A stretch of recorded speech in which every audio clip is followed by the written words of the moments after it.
ओम श्री गणेशाय नमः। ओम नमो भगवते वासुदेवाय नमः। ओम नमो भगवते वासुदेवाय नमः। वैशाख मास के शुक्ल पक्ष की एकादशी को मोहिनी एकादशी कहते हैं। ऐसा विश्वास किया जाता है कि ये तिथि सब पापों को हरने वाली और उत्तम है। इस दिन जो व्रत रहता है उसके व्रत के प्रभाव से मनुष्य मोहजाल तथा पातक समूह से छुटकारा पा जाते हैं। इस तिथि और व्रत के विषय में एक कथा कही जाती है।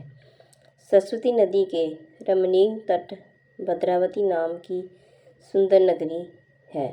वहाँ द्युतिमान नामक राजा जो वर्ष में उत्पन्न और सत्य प्रत्यक्ष थे राज्य करते थे।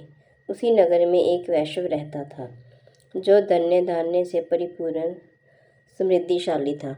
उसका नाम था धनपाल। वह सदा पुण्य कर्मों में लगा रहता था। दूसरों के लिए पौशाला, कौवा, मठ, बगीचा, पोखरा और घर बनवाया करता था।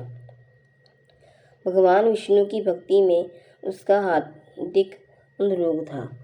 उसके 5 पुत्र थे, समुना, श्रुतिमान, मैधवी, शकुंत तथा दुष्टविधि।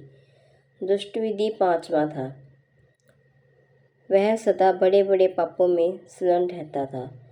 जुए आदि जुएजनों में उसकी बड़ी आसक्ति थी। वह वेश्याओं से मिलने के लिए ललायत रहता था और अन्यों के मार्ग पर चलकर पिता का धन बर्बाद किया करता।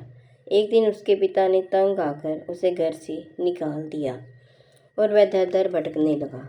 इसी प्रकार भटकते भटकते भूख प्यास से व्याकुल वह महर्षि कौंडिन्य के आश्रम में जा पहुंचा।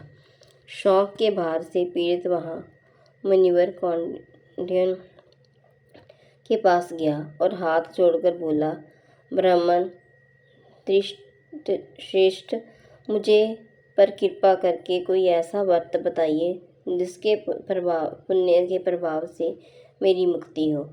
कौंडिन्य बोले, वैशाख के शुक्ल पक्ष में मोहिनी नाम के से प्रसिद्ध एकादशी का व्रत करो।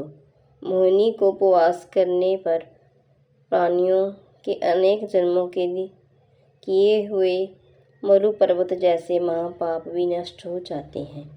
मुनि का ये वचन सुनकर दुष्टविधि का चित्त प्रसन्न हो गया। उसने महर्षि के उपदेश से विधिपूर्वक मोहिनी एकादशी का व्रत किया। इस व्रत के करने से वह निष्पाप हो गया और देह धारण कर गरुड़ पर आरूढ़ होकर सब प्रकार के अपवादों से रहित श्री विष्णु धाम को चला गया। इस प्रकार ये मोहिनी का व्रत बहुत उत्तम है। इसके पढ़ने और सुनने से सहस्त्रम को धाम का फल मिलता है। बोलो विष्णु भगवान की जय। ओम नमो भगवते वासुदेवाय।